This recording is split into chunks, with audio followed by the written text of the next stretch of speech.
And no better way to lead this weekend off than to have Mark Martin. He's the driver of the number 14 Bass Pro Shops Mobile One Chevrolet for Stewart-Haas Racing. He's joined by Greg Zipadelli, who is the competition director over at Stewart-Haas Racing. And certainly a big week for this organization. Big week, Mark. Certainly congratulations on driving that number 14 car. But just talk about how things unfolded the last few days, and then now that you got your sights set on the rest of this season, your thoughts about being behind the wheel over there. Well, first of all, I'm honored and humbled both to be asked to fill in for Smoke, and really look forward to Tony getting back with us. So I just wanted to say that first of all, and it has been a whirlwind for sure. Getting the details sort of sorted out Sunday and Monday, really not until Monday, and then taking a trip. I'm over in Arkansas right now with Arlene, and taking a trip to North Carolina Tuesday and spending the day fitting seats and shooting pictures and getting to know people and faces and names and the organization and everything else. Tuesday and Wednesday was kind of a whirlwind for sure, and today I'm a little bit nervous. Today is going to be action-packed with a short amount of practice to get ready to race tomorrow night and to qualify all packed into one day. But I'm excited about the challenge, and I'm extremely committed to do a good job for this race team, for this group, for Tony, and hopefully return his car back over to him in as good or better standing than when it was turned over to me. Thank you, Mark and Greg. Just talk about the thought process that went into certainly been a lot of things happening over at your place the last few weeks, and certainly maybe just talk about the thought process and getting Mark and getting some stability over there here moving forward. Yeah, I mean, for us, it's a home run. I mean, obviously, he's big shoes to fill to take Tony's seat, and there's not many guys in the garage that could do that. We all agreed that if there was any way to get Mark Martin, he was the guy that would do us the best job and be able to do that. So, that's kind of like over the last few weeks, we said we were going to take our time, and everything that we did, we would try to be as calculated as we could, and obviously we were hoping we could get this worked out. Felt like it was the best opportunity for the 14 car to perform on a weekly basis and, do our sponsors the justice that they deserve. Okay, we'll take questions now. Let's start with Jim, and then we'll go to Claire, and then we'll come over here. State your name, affiliation, please. Jim Otter, Shaw Observer. Question for Mark, and then I have a very quick question for Greg. You've touched a little bit on this in the teleconference this week, but Tony has had success in all forms of motorsports, raced all kinds of things, as well as in NASCAR. And also during his career, he's had run-ins with media, other competitors, and even NASCAR itself. But even through all that, people still hold a large, tremendous amount of respect for him. Why do you think that is? I think because people see people who have been around and close enough to him to see Tony on the inside, know that he is an incredible person, caring, and an amazing person. And for the people who don't get to know that side of Tony, they might have a different impression, but he's loved in the sport and respected throughout the sport universally, I think, for what a great person he is and the incredible driver and commitment that he has to racing. And for Greg, there's always there's been a lot of talk about what Tony may or may not do, or what he'll be like after the day he comes back. Will he have changed? Do you expect, having your experience with Tony, that Tony Stewart will be any different the day he gets back in the 14 car than he was when he left it? No, I mean, I hope, obviously, he's struggling with the fact that he's not in the car and that he's in this situation, but he's a racer. He loves to do what he does. I hope that and think that he'll come back to Daytona with something to prove to the world, and maybe he'll turn over a whole new leaf that he hadn't got to see you guys for 4 or 5 months, and he'll be more welcoming to you. I don't know. I can't guarantee that, but Don't hold your breath. Claire. We love you, Tony. We miss you. Claire, over here. Claire B. Lang, Sirius XM NASCAR Radio. Quick one for both of you. Mark, you had a conversation with Tony. Went to visit him. What was that like? What did you guys talk about? I couldn't get a word in edgewise, so if that tells you what 2 weeks of bed rest does for you. We talked initially about, he went into great detail about the accident and what caused the injury and the fix for that particular freak accident. What happened was, all the stars had to line up just perfectly for that to happen where it injured him, and he went through in great detail of how they were going to address preventing that from ever happening again in sprint car racing. Talked a lot about sprint cars, a lot about safety and safety in sprint cars. And we talked some about injuries, and then finally, after about an hour of Tony never taking a breath, I got a chance to talk a little bit about. I had some injury stories for him, and we had the biggest laugh. I thought he was going to start crying once, laughing so hard at a story that I told him when I had my foot and ankles broke, and it was that story about when Darrell Waltrip drove my car at La Crosse, Wisconsin. And actually, what was funny was the trip from Arkansas to La Crosse, Wisconsin. My dad was driving me up, and it's a long story. Move on past that. So it was a very, very funny story. It sounds like a lie, but it really is not even embellished. It's just crazy. But we had a really good time.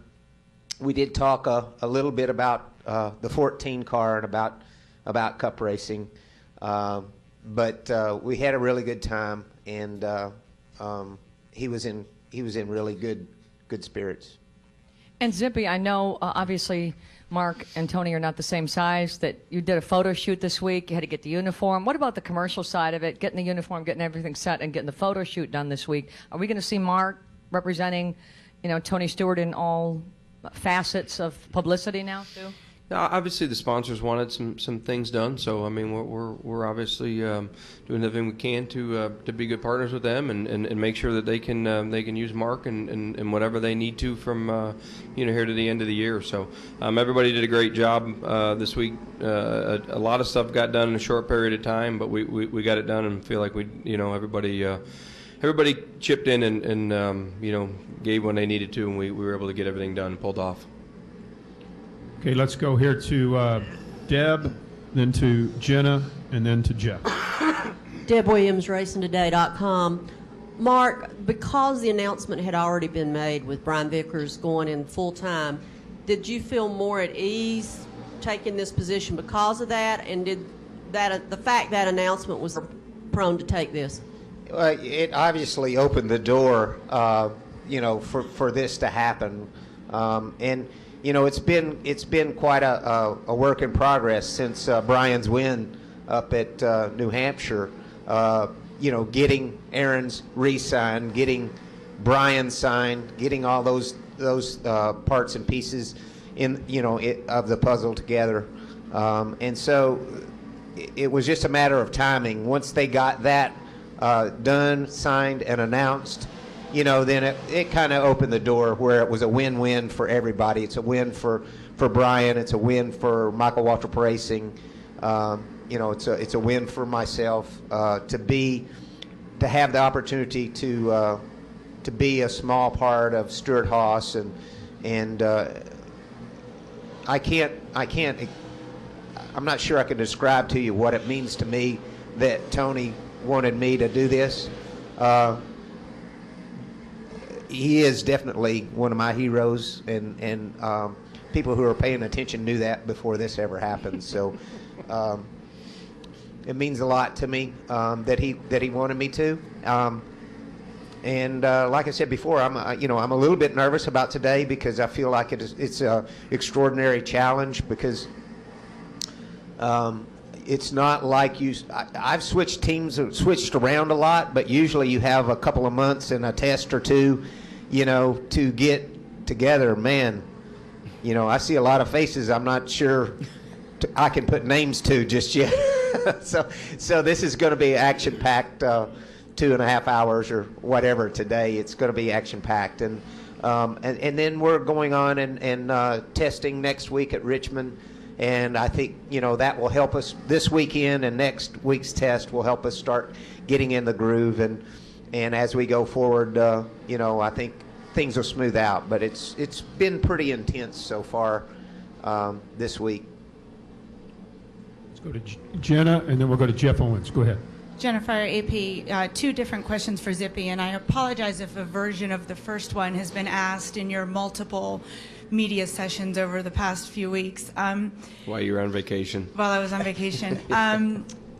The physical recovery for Tony is going to be very difficult, but I'm wondering if the mental part of this is going to be just as difficult for him, being out of a car and I guess being alone with his thoughts and the idle time for someone who races pretty much 6 nights a week and has built so much of his life around racing and being in a car. Yeah, and I think that's part of what he'll learn a little bit about how important it is to him, and sometimes we all take things for granted. And I think at the end of the day, hopefully he'll look back and I think he's bound and determined to change the sprint cars and making them safer and getting that movement going in a direction that probably should have happened years ago, but they're so weight conscious and have been allowed to kind of work in those areas. So I think he's bound and determined to do that, which I think will help everybody over there.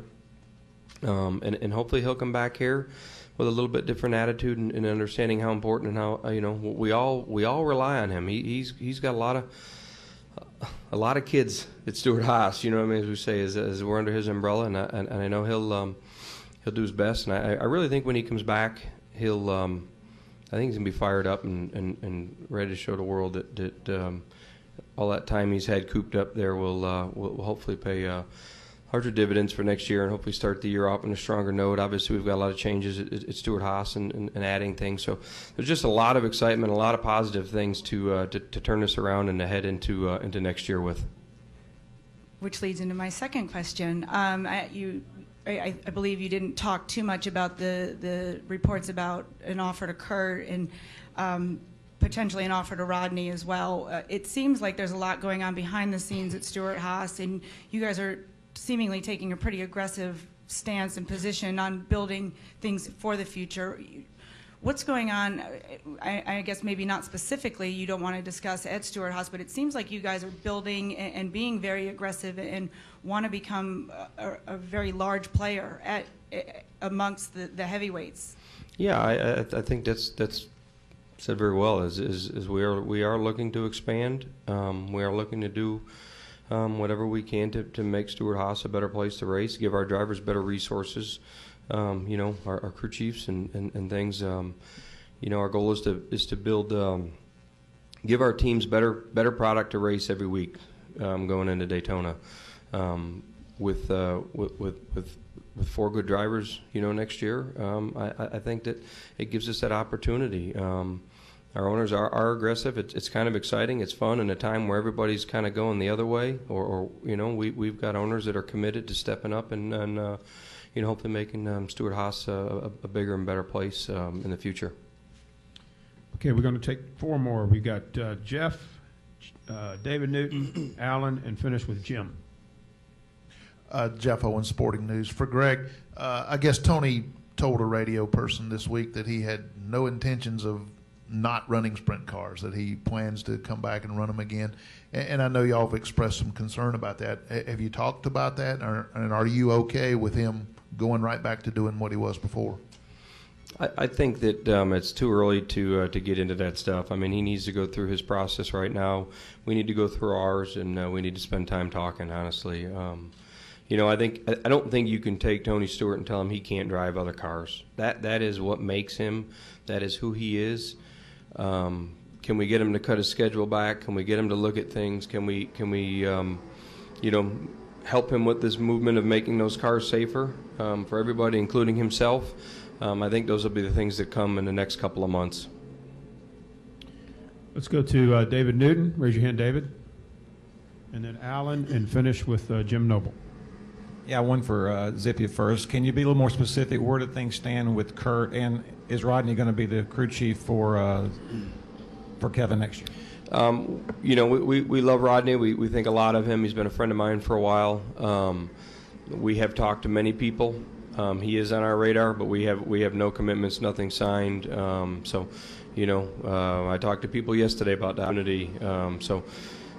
We would love to make him part of Stewart Haas, but we are not there yet.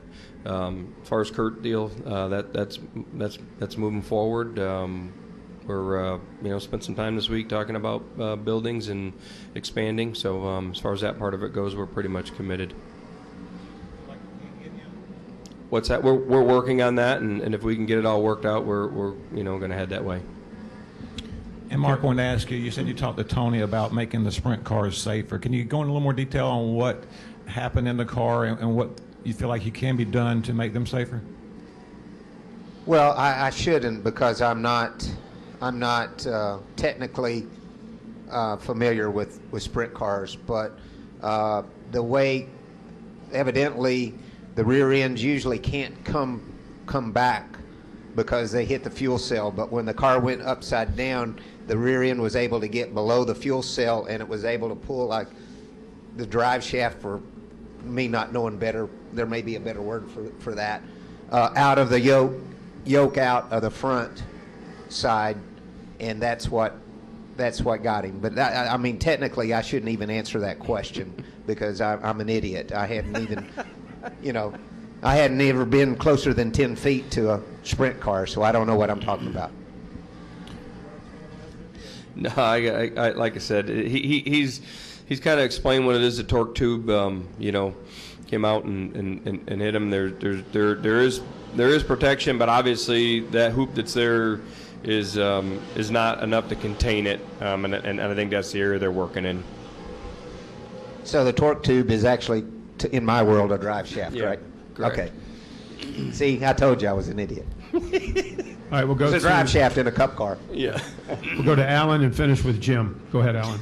Alan Cavana, NASCAR.com. Mark, having worked with Rodney, can you just talk about his abilities and what the opportunity working with a full-time driver, potentially at Stewart Haas, could do for him and what he could do for the team? Rodney Childers is an amazing person, and I'll say that first and foremost, amazing. He's very, very smart and very dedicated, and an incredible crew chief.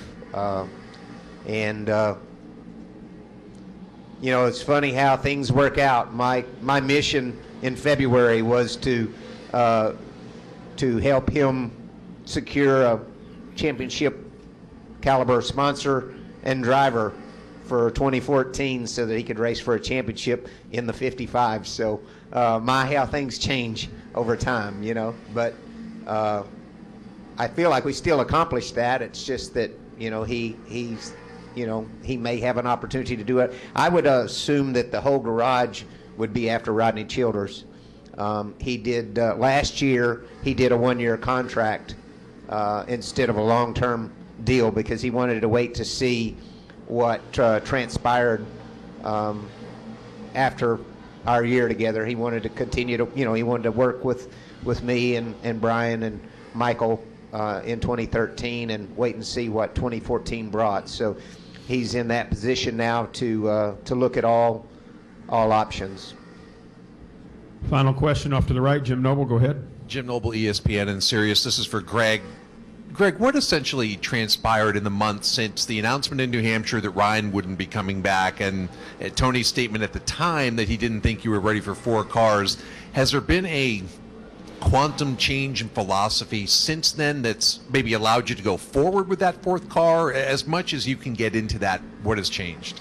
Yeah, I mean, obviously something's changed. Gene Haas is, obviously a partner and started this many years ago. And, he just came the other day. He's always liked Kurt.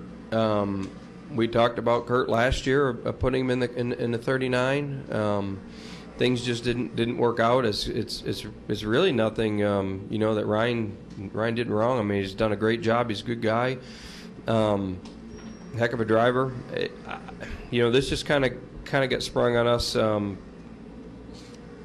14 days ago or less. It's kind of all come down. So, and Gene just showed some interest in having the ability to put something together. And without getting into a ton more details, that's really all it is. And it's something we're working on. I don't know that it'll all come together. It's going to take an awful lot.